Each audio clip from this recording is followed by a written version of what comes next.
날씨가 좀 쌀쌀해지는 가을이 되었습니다. 여러분, 흔히들 인생도 사계절이 있다고 하잖아요. 봄, 여름, 가을, 겨울이 있다고 하는데 인생의 겨울은 좀 혹독한, 좀 피하고 싶은 그런 시련과 환란의 시기가 아닌가 싶어요. 여러분들, 제가 자세히 모르겠지만 여러분들 중에서도 봄, 여름 시기를 보내는 분들도 있을 거고 또 인생의 겨울의 시기를 보내는 분들도 있을 것 같아요. 혹시 여러분들 중에 정말 남모르게 눈물을 흘리는 어려움이 있다면 오늘 말씀 잘 듣고 또 회복과 격려가 되는 시간이 되었으면 좋겠습니다. 인생의 겨울도 있는 것처럼 낮밤으로 비유하자면 인생의 깊은 밤도 있겠죠. 근데 문제는 밤이 서서히 찾아오는 게 아니라 갑자기 찾아오면, 준비되지 않은 상태에서 겨울과 밤이 찾아오면 대처하기가 참 힘들잖아요. 여러분, 극장 가보셨죠? 극장들 가보셨을 겁니다. 극장들 가보면 극장 입구에 딱 들어가셨을 때 갑자기 깜깜해지잖아요. 그럴 때 어떻게 해야 됩니까? 깜깜해져서 길도 보이지 않을 때, 그때 어떤 분들은 막 눈을 부릅뜨고 길을 찾거나 아니면 스크린 화면을 보면서 길을 찾는 분들인데, 그건 참 어리석은 방법이겠죠. 그때는 어떻게 해야 되죠?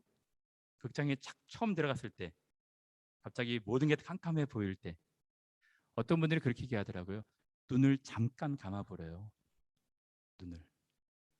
눈을 차분한 마음으로 잠깐 감았다가 몇 초 후에 뜨면 똑같은 빛인데 서서히 눈에 있는 조리개가 열리게 되면서 같은 빛이지만 갑자기 환해지는 것은 아니고 갈 수 있는 길 정도만 보인다는 것입니다.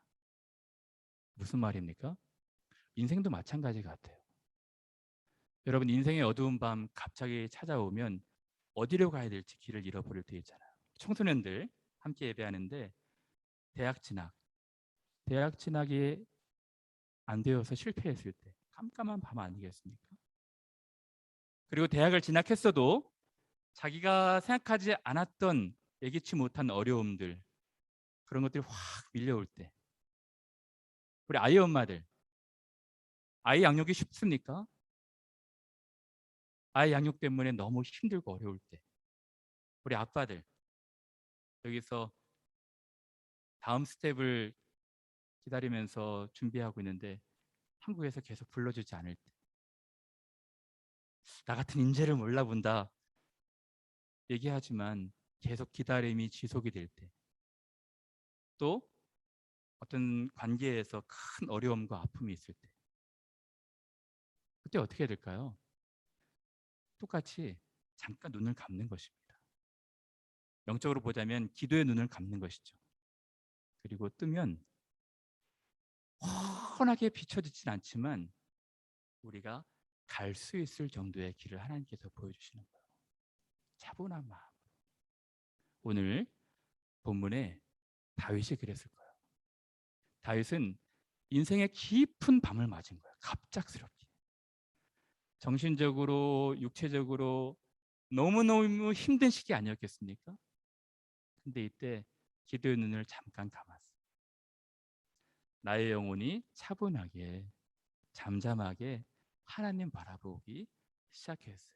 그러니까 하나님이 어떻게 도우십니까? 갈 수 있을 정도의 길을 보여주신 거예요. 지난주에 살펴보았지만 기가 막히게 아이도벨의 책량이 무너지고 후세라는 사람을 통해서 계속 도움의 손길들이 열리지 않습니까? 만약에 아이도벨의 계략이 성공했다면 다윗의 그 용사들이 일망타진당했을 거예요. 하나님이 이제 길들을, 피할 길들을 계속 열어주시기 시작하셨어요. 사랑하는 여러분, 여러분들 중에서도 인생의 겨울, 인생의 밤을 갑작스럽게 맞으신 분들이 있다면 기도하십시오. 차분하게 잠잠하게 눈을 감으시고 하나님 바라보시면 빌립보서 말씀처럼 아무것도 염려하지 말아라. 오직 모든 일에 기도와 간구로 너희 구할 것을 감사함으로 하나님께 아뢰라. 그리하면 모든 문제가 다 해결된다고 합니까? 그렇지 않습니다. 문제는 그대로 남아있다 할지라도 지각에 뛰어나신 하나님의 모든 평강이 우리의 마음과 생각을 지키시는 것입니다. 그리고 하나님이 예배하신 길들로 우리를 인도하시는 것이죠. 다윗은 너무너무 힘들고 어려운 시간이었을 거예요. 근데 오늘 18장부터 보시면 다윗이 이 후세에 기가 막힌 설득으로 말미암아 시간을 벌었어요. 요단강을 건너게 됩니다. 요단강을 건너서 전열을 다시 재정비해요. 전열을 재정비할 수 있는 충분한 시간을 얻어서 3조로 다시 군사를 재편성합니다. 다윗이 함께한 백성을 찾아가서 천부장과 백부장 지휘관들을 세웁니다. 그리고 그중에 3분의 1은 요압, 3분의 1은 아비새, 3분의 1은 이때 휘하에 넘기고 이제 전투조를 준비하는 거예요. 그래서 국민 전체 대규모 토벌 작전을 벌였던 압살롬의 군대를 맞을 준비를 했던 것입니다. 그리고 전투가 시작이 되죠. 근데 전투가 시작되기 전에 다윗은 참전하고 싶어 했어요. 다윗은 우리 백성들 요압, 아비새, 이때 휘하의 백성들만 보내는 것이 아니라 나도 참전하겠다 라고 이야기를 하거든요. 왕이 백성에게 이르되 나도 반드시 너희와 함께 나가리라 하니 이 왕과 백성들 간의 사랑을 보십시오. 백성들이 뭐라 말합니까? 왕은 나가지 말아주세요. 이유가 무엇입니까? 우리가 도망할지라도 그들은 우리에게 마음을 쓰지 아니할 터이요 우리가 절반이나 죽을지라도 우리에게 마음을 쓰지 아니할 터이라. 왕은 우리 만명보다 중요한 분입니다. 왕은 성읍에 계시다가 우리를 도우심이 좋습니다. 왕이 그들에게 이르되 너희가 좋게 여기는 대로 내가 행하리라. 이 신하들이 얼마나 충성스럽습니까? 왕이요, 왕은 우리 만명보다도 더 소중한 목숨입니다. 왕은 계셔요. 우리가 다 알아서 하겠습니다. 인원이 많지 않았을 텐데. 또 다윗도 그들을 사랑해요. 그래서 내가 반드시 나갈 것이다 라고 서로 왕과 신하 간의 생사고락을 같이 한 이 전우회가 있지 않습니까?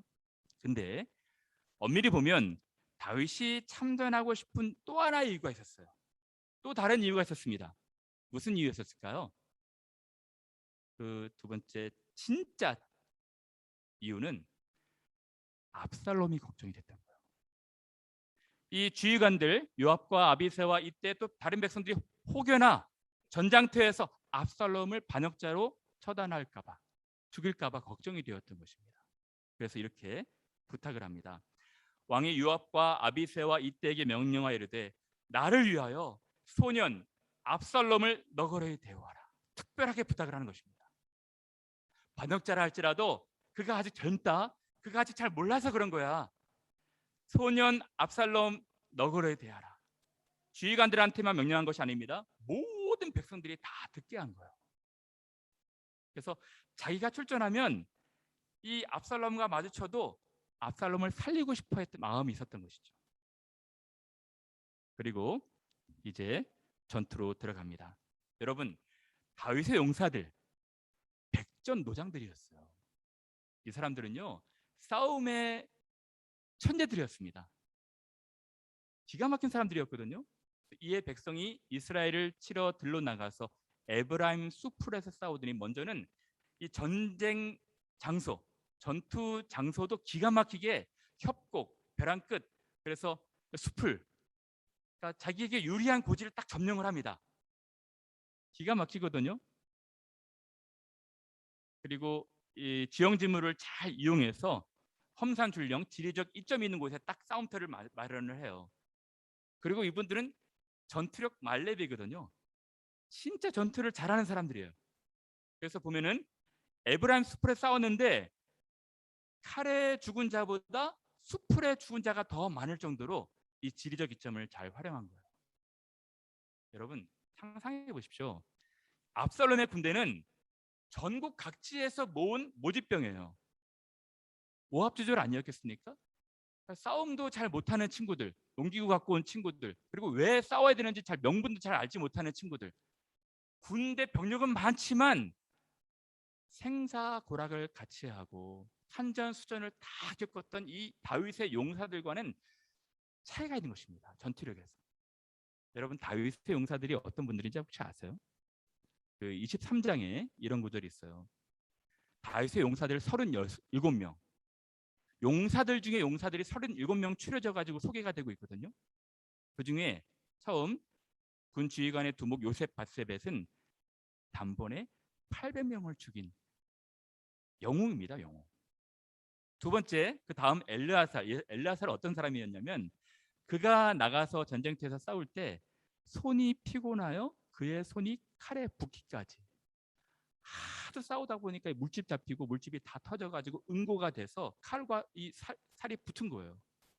그 정도로 싸움을 잘하는 거예요. 백성들은 그냥 그의 뒤를 따라가면서 노력할 뿐이더라. 이런 사람이 37명 있었던 것입니다. 그 중에 맨 마지막 사람이 햇사람 우리야. 여러분, 우리야 아시죠? 충성스러운 군인이 아니었습니까?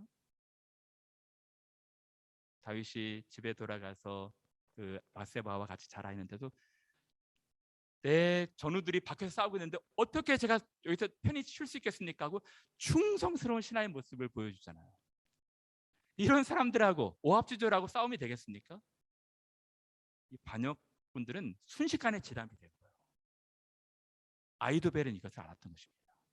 그래서 기습 작전을 벌이자고 했던 것인데 후세 때문에 이 모든 계략이 다 바뀌게 되었던 것이죠. 압살롬은 어떻게 되었을까요? 압살롬은 이 패색이 진짜 도망가기 시작합니다. 도망가다가 다윗의 신하한테 발각이 돼요. 압살롬이 다윗의 부하들과 마주치니라. 근데 압살롬이 노새를 타고 막 도망가고 싶은데 발에 그 발 같은 것이 걸려서 넘어진 것이 아니라 어떤 수풀에 자기가 넘어진 것이 아니라 큰 상수리 나무 번성한 가지 아래로 지날 때 압살롬의 머리털이죠, 머리카락이 상수리 나무에 엉켜서 걸릴 거예요. 그러니까 공중과 그 땅 사이에 달리고 그가 탔던 노새는 그 아래로 빠져나간지라. 노새는 막 달려나가고 자기는 대롱대롱 지금 머리 때문에 매달려 있는 것입니다. 여러분, 성경은 지금 압살롬의 머리가 상수리 나무에 걸렸다라고 말하고 있거든요. 왜 이렇게 말하고 있을까요? 압살롬의 머리는 그의 자랑거리였어요. 여러분, 성경에서 공인한 꽃미남, 조각미남이 압살롬 아니었겠습니까? 외모도 수려했지만 당시에 이스라엘 사람들이 부러워했던 이 머리털 1년에 한 번씩 깎았다고 하는데 그걸 무게를 재보면 2kg이었다 하거든요. 당시 머리는 힘의 상징이었어요. 저도 지금 머리 한 올 한 올이 중요한데 압살롬은 지금 숱이 많았던 것 같아요. 얼마나 멋있었을까요? 자기의 유일한 자랑거리였던 머리가 자기의 올무가 된 것입니다. 원망거리가 된 거예요. 머리 때문에 도무지 헤어나지 못해가지고 지금 대롱대롱 매달려서 죽음을 기다렸던 것입니다. 사랑하는 여러분, 이 압살롬에게는 자랑거리가 지금은 원망거리가 된 거예요. 그렇게 자랑했던 그 화려했던 머리가 지금은 올무가 된 것입니다. 우리 인생도 마찬가지라 생각이 들어요. 여러분들은 자랑할 거리 참 많잖아요. 이 자랑할 거리를 하나님 은혜 가운데서 겸손하게 잘 관리하지 않으면 이것이 여러분들의 올무가 될 수도 있어요. 근데 저는 진짜 10대, 20대 때 외모 콤플렉스가 되게 강했거든요. 그 중에서 얼굴 크기. 제가 얼굴이 좀 크잖아요. 어느 교회 전도사님으로 그 20대 초반에 부임을 했는데 어느 권사님이 꼭 교회마다 그런 권사님 계셔요. 우리 교회는 그런 분이 안 계시는데 권사님이 아유 전사님 얼굴이 딱 벌어졌네요. 어깨도 아니고 얼굴이 딱 벌어졌다고 해서 굉장히 섭섭했던 때가 있었어요. 외모, 돈, 능력, 혹시 여러분들이 그것을 자랑거리로 삼고 세상을 살아가시는 분들이 계십니까? 학교, 배경, 백그라운드, 그것이 여러분들이 하나님 은혜 가운데서 겸손하게 잘 관리가 되지 않으면 원망거리, 올무거리가 될 수도 있는 거예요. 압살롬은 이 머리털 그냥 다 뽑아버리고 싶다 할 정도로 지금 답답한 마음이었을 거예요. 결국은 어떻게 되었습니까? 이제 대롱대롱 매달려 있는 압살롬이 발각이 되었어요. 그래서 이스라엘군 다윗의 군대 한 사람이 보고 요압에게 알려 이르되 내가 보니 압살롬이 상수리 나무에 달렸더이다 하니 요압이 그 알린 사람에게 이르되 내가 왜 죽이지 않았느냐? 어찌하여 당장에 단칼에 쳐서 땅에 떨어뜨리지 아니하느냐? 만약에 내가 쳐 죽였다면 은 10개와 띠 하나를 얻었으리라 한 거예요. 여러분 뭐가 이상하죠? 다윗이 지휘관들에게 백성들에게 신신당부했잖아요. 소년 젊은 압살롬을 너그러이 대하라. 그래서 이 신복은 왕의 명령을 마음에 두었던 것입니다. 자기의 출세에 전혀 관심이 없었어요. 은 10개에도 관심이 없었습니다. 포상금에도 관심이 없었어요. 그래서 이 신복이 뭐라 말하고 있습니까? 그 사람이 요압에게 대답하되 내가 내 손에 은 1000개를 받는다 할지라도 1000배, 10,000배를 받는다 할지라도 나는 왕의 아들에게 손을 대지 않겠습니다. 왜냐하면 왕의 명령이기 때문입니다. 우리가 들었거니와 왕이 이르시기를 삼가 누구든지 젊은 압살롬을 해하지 말라 하셨나이다. 내가 만일 거역하여 그의 생명을 하였다라면 요압 당신도 나를 대적하였을 것입니다. 오히려 요압을 가르치고 있죠. 요압은 어떻게 합니까? 요압은 자기 결정을 해요. 요압이 이르되 나는 너와 같이 지체할 수 없다. 손에 작은 창 셋을 가지고 삼지창을 가지고 상수리 나무 가운데 있는 압살롬의 심장을 찌른 것입니다. 그리고 요압의 신복들 10명이 압살롬을 에워싸고 난자를 한 거예요. 왕의 명령이었는데 요압은 듣지 않았던 것입니다. 요압이란 인물이 참 흥미로워요. 저는 요압에 대해서 고민했거든요. 어떤 인물일까? 그것은 분명한 것 같아요. 요압은 다윗의 충직한 신하였어요. 다윗을 사랑했습니다. 또 이스라엘 전체 나라도 참 사랑한 인물이었어요. 그것은 분명합니다. 근데 조금 더 생각해 보면 요압은 자기 정치를 하는 사람이었어요.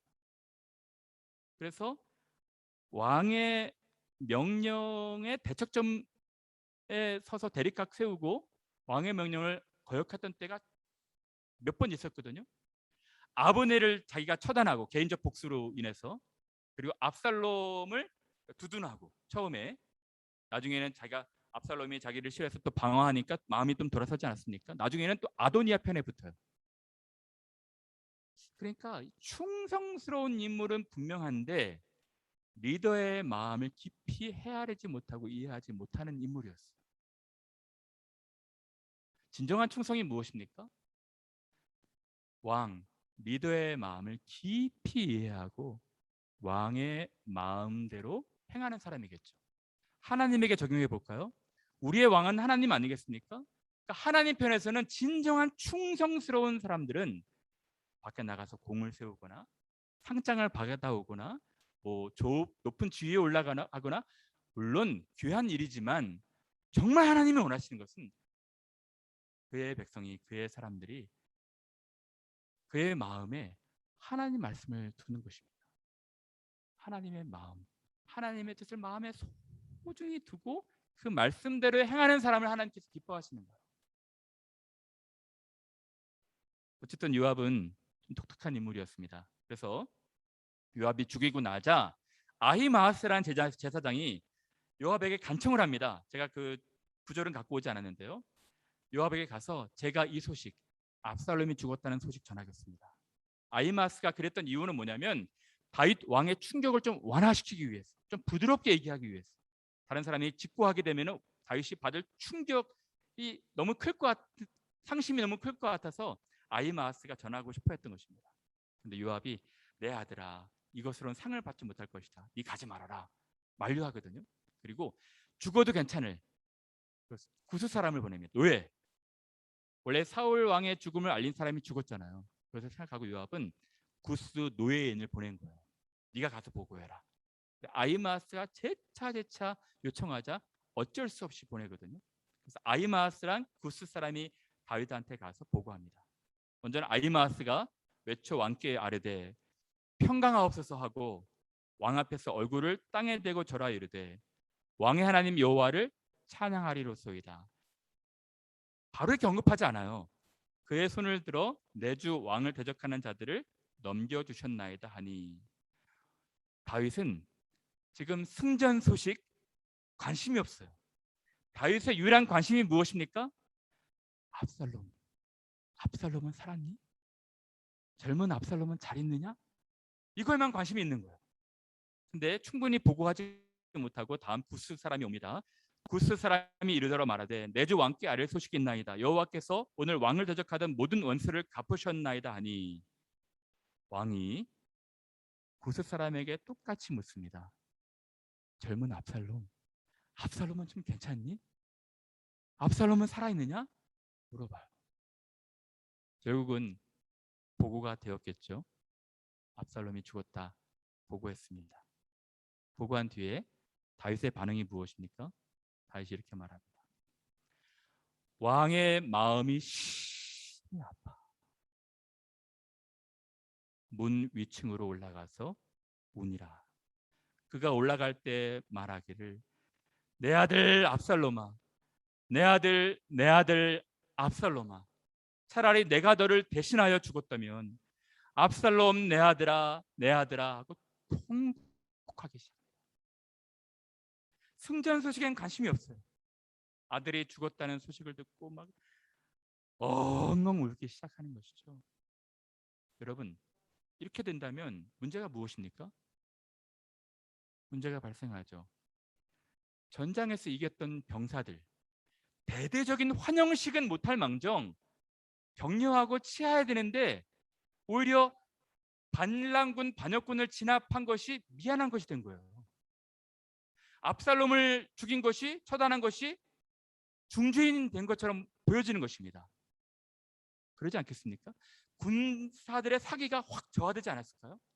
폐잔병 취급받은 거예요. 민심이 동요할 수도 있었을 거예요. 물론 왕의 마음을 충분히 이해하겠지만 그래도 반란군 아니겠습니까? 반란군의 수괴. 그래서 백성들이 지금 우왕좌왕하게 된 것입니다. 다음 구절에 보시면 19장에 왕이 그 아들을 위하여 슬퍼한다 함이 그날의 백성들에게 들림에 그날의 승리가 모든 백성에게 슬픔이 된지라. 그날의 백성들이 싸움에 쫓겨 부끄러워 도망같이 가만히 성읍으로 들어가니라. 대우는 받지 못할 망정 폐잔병 취급을 받은 거예요. 그래서 부끄럽게 그냥 슬그머니 성읍으로 도망한 것입니다. 좀 이상하게 돼버렸어요. 그래서 요압이 나서게 되는 것이죠.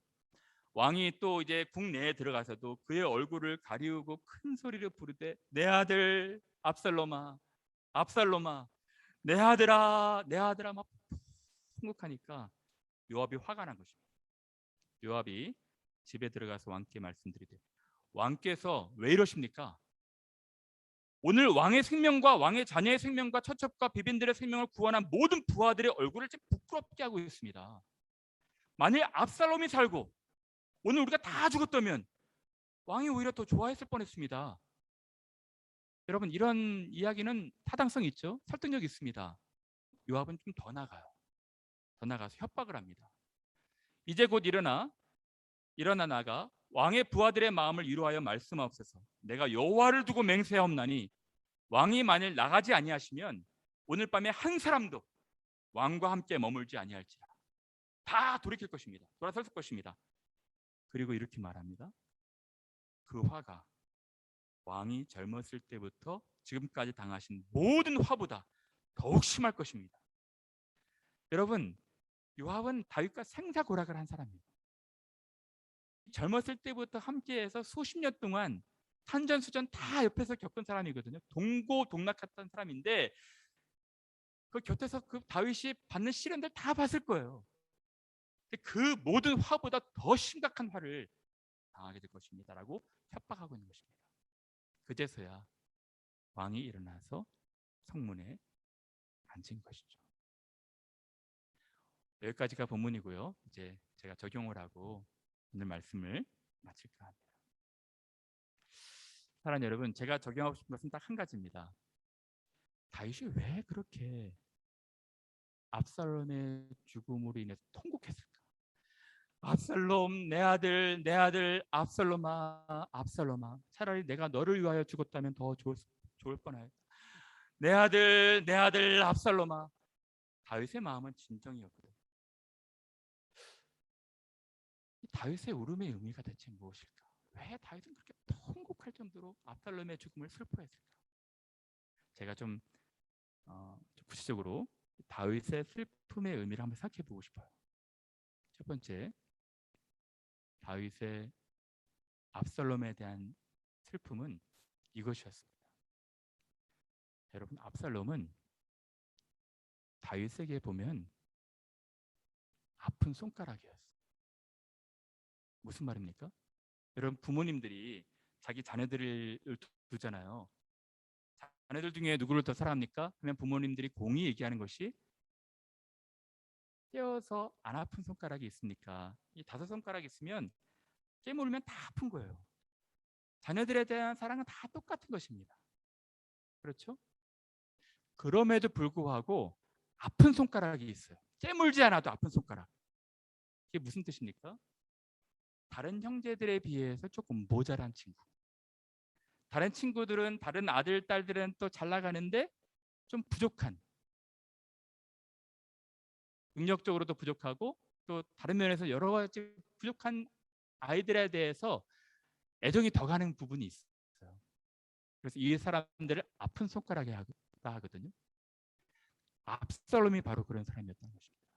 이해가 잘 안 되죠?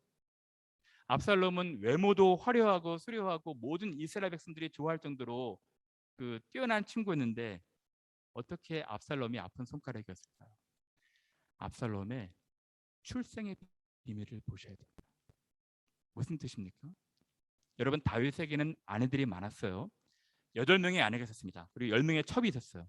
근데 8명의 아내 그중에 한 부인, 한 아내만 이방 여인이었어요.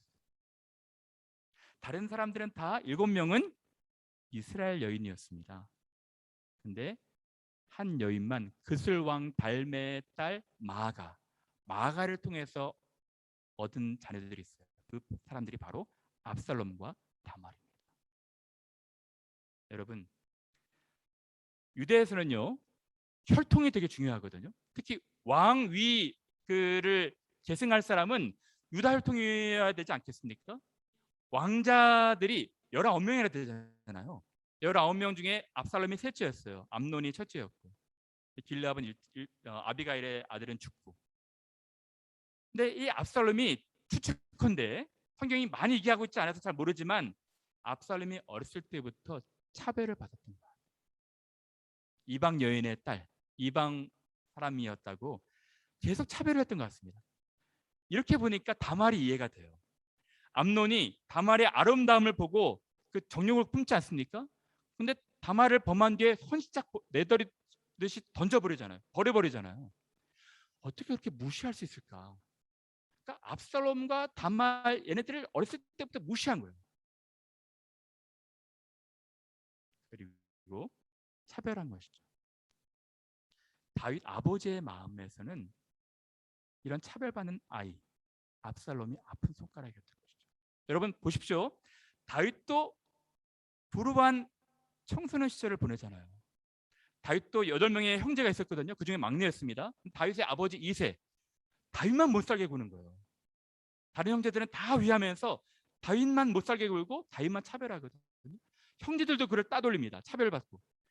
그러니까 다윗은 참 외로운 청소년 시절, 부모에게도 버림받고 사랑받지 못하고 형제들에게도 버림받는 그런 어린 시절을 보내잖아요. 동병상련을 느꼈을 거예요. 압살롬에게. 그럼에도 불구하고 압살롬에게 참 따뜻하지 못했어요. 다윗이. 여러분 어떤 분들이 압살롬 이름을 보고 뭐 흥미롭게 얘기하거든요. 압살롬은 이름을 잘못 졌대요. 압사할롬, 압살할롬 그렇게 말하는 분들이 있는데요. 그건 한국어죠. 압살롬은 굉장히 좋은 이름입니다. 압은 아비란 뜻이고 샬롬, 그러니까 내 아버지는 평화입니다. 그 뜻이거든요. 그러니까 압살롬은 어렸을 때부터 차별받는 사람이었지만 압살롬이 바라보는 유일한 대상은 아버지였어요. 아빠, 아빠, 아빠가 저의 위로자가 되주세요. 아빠가 저의 평화입니다. 아빠만 바라봤는데 아빠는 관심이 없는 거예요. 마음은 있지만 내색을 하지 않는 것입니다. 차별을 받는 그 형제들 간에. 그래서 암논이 못할 짓을 했잖아요. 다말한테. 그런데 아빠가 아무 말도 안 하는 거예요. 지금 압살롬은 2년 동안 아빠가 어떻게 해결해 주기를 보고 있는데 아빠는 모른 채 하고 있어요. 너무 화가 나가지고 자기 할아버지 외할아버지 그슬 왕한테 도망가죠. 3년 동안 있는데 아빠는 자기를 부르지도 않아요. 요압의 중재로 어쩔 수 없이 왔는데 아빠는 자기를 보지도 않고 2년 동안 가택연금을 시켜요. 다윗은 후회가 회한이 정이 확 밀려왔던 것입니다. 내가 왜 그랬을까? 내가 더 아끼고 더 사랑해야 됐을 텐데 내가 나의 어린 시절도 그 참 차별받는 외로운 시절을 보냈으니까 압살롬한테 더 잘했어야 되는데 이게 마음에 참 짐처럼 다가왔던 것 같아요. 여러분들도 우리 가정들 자녀들이 있잖아요. 자녀들이 받는 스트레스 다 이해하시나요? 제가 설교를 준비하면서 우리 아이들을 좀 생각해 봤어요. 제가 참 아이들한테 미안한 부분이 있어요. 어떤 부분이냐면 목회자 자녀로 교회 생활하는 것이 쉽지 않겠다라는 이야기 많이 하시잖아요. 목회자의 자녀이기 때문에 모범적으로 보여야 되고 목회자의 자녀이기 때문에 다른 사람들한테 좀 예의 바르게 행동해야 돼요. 그래서 제가 혹시 우리 아이들한테도 그런 스트레스가 있는지 예전에 한번 물어본 적이 있어요. 저는 없는 줄 알았거든요. 지나가는 듯이 아빠 우리도 많아 그러더라고요. 야 대체 너희가 무슨 스트레스가 있니? 그냥 지나가듯이. 학교에서는 짜증이 나면 신경질이 나면 짜증 많이 친구들한테 부를 수 있는데 여기서는 조심스럽다는 거예요. 다른 친구들한테 말하는 것도 조심스럽고 또 행동 거지도 좀 조심해야 되고 그래서 가만히 생각해 보니까 참 스트레스가 많았겠구나 라는 생각이 들었어요. 여러분 자녀들 있는 부모님들 누구누구의 아들 누구누구의 딸로 자라기 때문에 우리 아이들이 받는 스트레스가 없을까요? 여러분 한번 자녀들이 받는 스트레스에 대해서 조금 생각해 보셨으면 좋겠어요. 그리고 기회가 있을 때 그 부분을 좀 다뤄줘야 됩니다. 그렇지 않으면 나중에 후회가 되는 거예요. 다윗은 지금 굉장히 후회가 됐을 거예요. 내가 압살롬이 살았을 때 암논 이 사건이 있었을 때 이 부분을 좀 잘 다뤄줬다면 얼마나 좋았을까. 압살롬이 그렇게 간절하게 나를 바라보고 있었을 텐데 아빠가 해결해 주기를 바라보고 있었을 텐데 도망갔을 때 내가 좀 일찍 불렀으면 좀 분명하게 일 처리를 해줬으면 그리고 같은 연금 시키지 않고 그를 좀 따뜻하게 포옹해 줬으면 압살롬이 반역을 일으키지 않았을 텐데 확 막 후회가 밀려온 것입니다. 두 번째로 아픈 손가락 외에도 다윗이 압살롬을 생각할 때 막 눈물이 막 사무치는 또 일이 있었어요. 그것이 무엇이냐면 슬픈 가정사였습니다. 무슨 이야기일까요? 여러분 압살롬에게는요 아들 셋이 있었다고 그래요.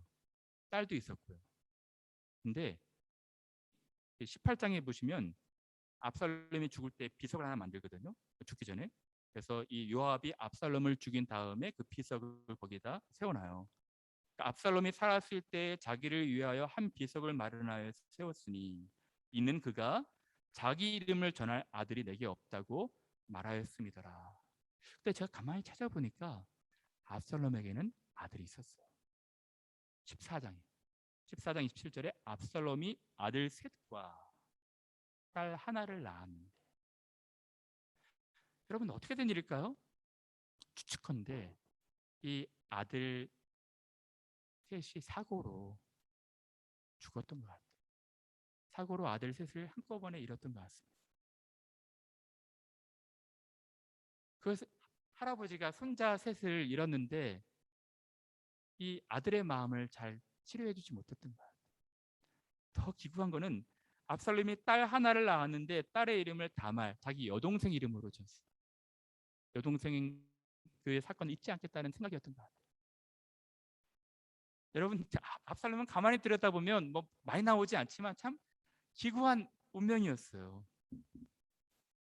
이런 슬픈 백그라운드 환경에서 아버지가 보고 싶어요. 아버지가 보고 싶어요. 나의 아버지는 평화이십니다. 아버지만 바라봤는데 아버지는 거들떠 보지도 않았던 것입니다. 적절한 위로를 해주지 못했던 것 같아요. 그게 막 후회로 막 밀려갔던 것 같아요. 여러분, 한국의 그 인류 요리사들, 최고의 요리사들, 호텔 주방장 요리사들을 다 모아놓고 뭐 경연대회를 했는데 어떤 그 심사위원이 요리사들한테 물어봤대요. 혹시 여러분들이 내일 죽는다면 오늘 저녁 마지막 음식으로 먹고 싶은 음식이 무엇입니까? 무슨 음식을 만들고 싶습니까? 근데 그 요리사들이 뭐라고 말했는지 혹시 아세요? 다 그랬다고 해요.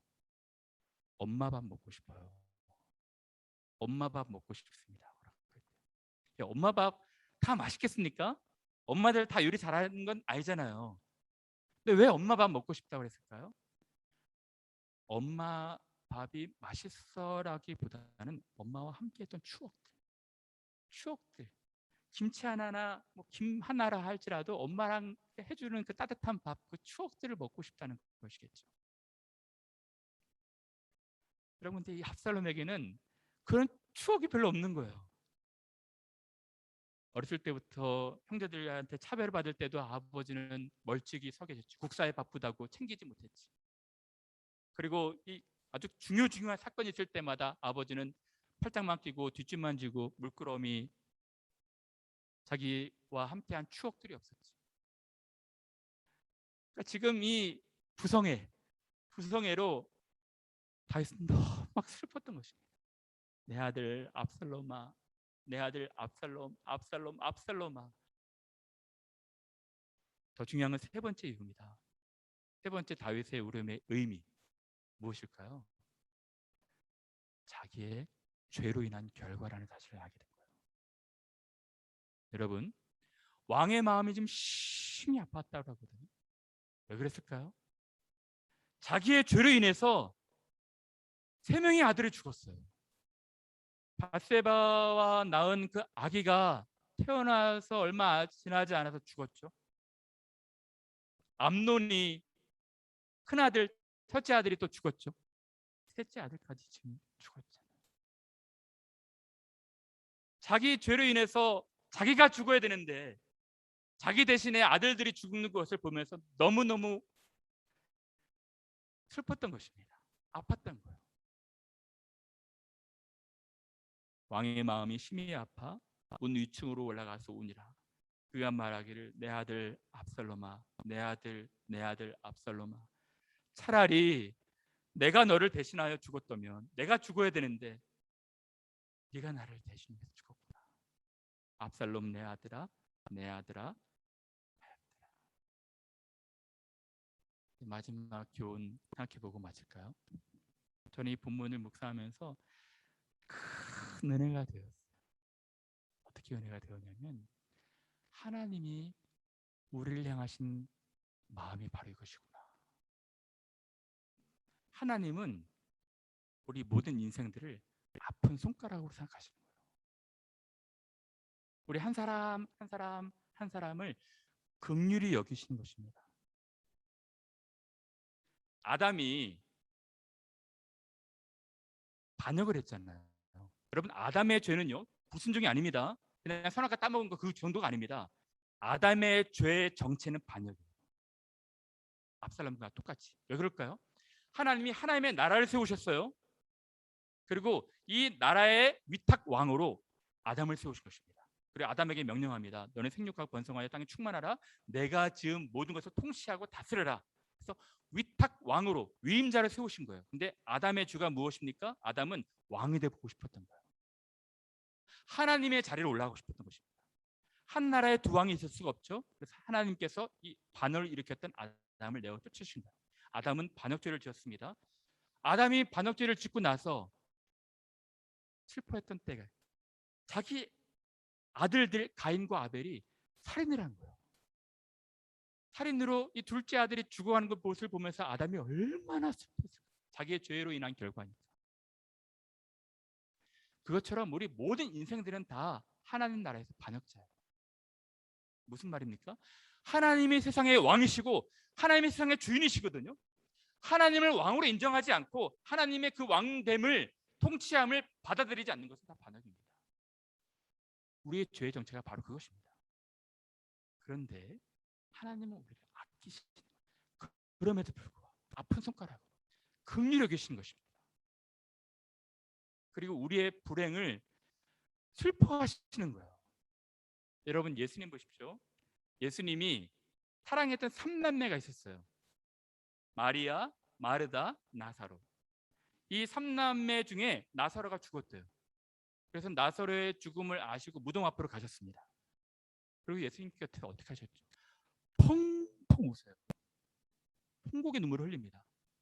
왜 그랬을까? 예수님께서 이제 5분 뒤에 나사로가 살아날 걸 알았거든요. 근데 왜 우셨을까요? 사람 죄로 인해서 처해진 그 불행, 이별해야 되는 비극에 대해서 슬퍼하신 거예요. 그 불행을 내가 이제 극복하시겠다는 것입니다. 십자가로. 하나님은, 예수님은 우리의 불행, 우리의 슬픔을 공감하시는 분이신 거예요. 내 아들, 내 아들, 내 딸, 내 딸 하고 우리를 그렇게 사랑하시는 것입니다. 또 놀라운 것은요, 다윗은 압살롬을 대신해서 죽을 수 없었어요. 근데 하나님은 우리의 죄를 대신해서 자기 아들을 내어주신 것입니다. 예수님은 우리의 죄를 대신해서 자기가 십자가 지시기로 자원하신 거예요. 이것이 하나님의 사랑인 것입니다. 여러분, 이 사랑 아십니까? 이 사랑 아세요? 제가 여러분들한테 따뜻한 권면을 좀 드리고 싶어요. 여러분, 혹시 아직도 이 사랑 알지 못하시는 분들이 있다면 하나님의 통곡 소리를 들으셨으면 좋겠어요. 너무 뒤늦지 않게 우리를 향해서 우시는 것입니다. 내 아들, 내 아들, 내 딸, 내 딸, 너희가 이 복음의 소식을 알았다면 좋았을 뻔하였다. 예수께서 우시잖아요. 예루살렘아, 예루살렘아 오시면서 우시지 않습니까? 암탉이 새끼를 모래암같이 내가 너희를 모래암 것이 몇 번이나 되더냐. 그러나 너희가 원치 아니하리라. 예루살렘의 멸망을 바라보시면서 우셨던 거예요. 여러분, 지금 늦지 않았습니다. 돌이키시기 바랍니다. 하나님은 여러분 사랑하시는 거예요. 지금도 다 투항하고 하나님의 나라로 들어오시길 바라시는 거예요. 사랑하는 여러분, 오늘 앞 다윗의 울음의 의미에 대해서 살펴보았는데요, 하나님께서 우리를 그렇게 사랑하시는 거예요. 여러분, 이 하나님을 믿고 이 하나님을 의지하고 있는 분들이 있다면 기뻐하십시오. 그 사랑 영원할 것입니다. 그 사랑 떠나지 않을 거예요. 여러분들 결코 잊지 않으실 것입니다. 그리고 그 여러분들의 마음의 문을 열면 함께 들어가서 추억의 시간들을 만들고 싶어 하시는 거예요. 단지 교회 생활이 아니라 그 진득진득한 신앙생활. 여러분들이 그런 하나님과의 추억의 시간들을 좀 많이 만드셨으면 좋겠어요. 그런 귀한 인생에 하나님과의 교제 시간들을 가지시기를 간절히 바라면서 말씀 마치도록 하겠습니다.